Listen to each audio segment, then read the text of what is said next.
Bonjour, c'est Daria. Prenons ces quelques minutes pour plonger dans la parole de Dieu. Lisons Colossiens 3, verset 13. Supportez-vous les uns les autres et pardonnez-vous si quelqu'un a un reproche à faire à un autre. Le Seigneur vous a pardonné, agissez comme lui. Colossiens 3 nous parle de la différence de notre ancienne vie et de la nouvelle vie avec Jésus.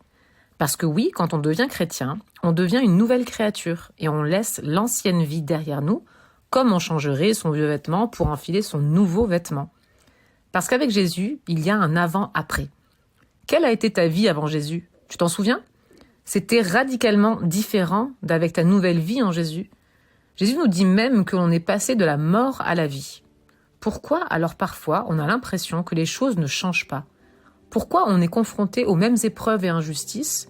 Pourquoi on est confronté aux mêmes tentations qu'avant? Car nous avons notre part à faire. Oui, nous sommes passés de la mort à la vie. Oui, nous avons tout reçu de Jésus et nous sommes devenus enfants de Dieu. Mais Jésus nous dit quelque chose de très clair dans Colossiens 3. Il nous demande de faire mourir ce qui vient de la terre. Jésus parle de comportements qui ne sont pas en adéquation avec la nouvelle vie que l'on a en lui, tels que mener une vie immorale ou impure, désirer des choses honteuses et mauvaises, ou encore de chercher à tout avoir pour soi. Il nous demande de rejeter tout cela, la colère, la violence, la méchanceté et les insultes. Jésus nous demande de ne plus nous mentir les uns aux autres. C'est comme si nous devenions une nouvelle personne avec un nouveau vêtement. Il y a marqué dans le verset 10 que cette nouvelle personne se renouvelle sans cesse et qu'elle ressemble de plus en plus à son Créateur. C'est ainsi que l'on pourra connaître Dieu pleinement. Waouh, quelle promesse! Dieu nous a choisis. Il veut qu'on soit à lui et il nous aime. En sachant tout ça, Paul nous exhorte à avoir un cœur doux, patient, plein de tendresse, simple et plein de pitié. Ainsi que de nous supporter les uns les autres et surtout de nous pardonner mutuellement, car le Seigneur nous a pardonnés. Paul nous dit d'agir comme lui.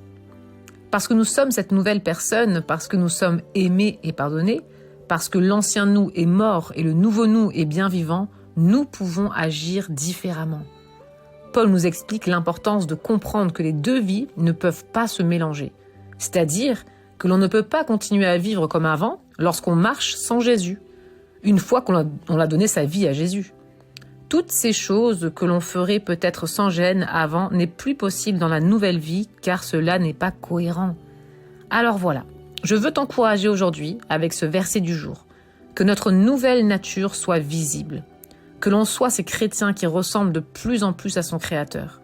Le pardon en fait partie. Il n'y a pas de dérogation spéciale pour le pardon. Ok Seigneur pour tout le reste, mais le pardon, non, je ne pardonnerai jamais ce que l'on m'a fait.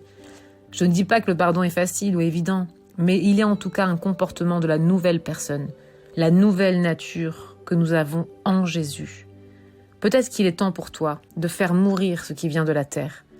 Il est peut-être temps aujourd'hui de faire mourir le non-pardon dans ta vie. Tu peux prendre le temps maintenant de décider de pardonner à ceux qui t'ont fait du mal. Fais mourir le non-pardon et prends possession entièrement de la nouvelle vie que tu as reçue en Jésus. Prions. Père, merci parce qu'en Jésus, je suis une nouvelle créature. Je veux faire mourir tout ce qui est encore là de mon ancienne vie, comme le non-pardon. Je décide aujourd'hui de pardonner à ceux qui m'ont fait du mal. Amen. Sois béni.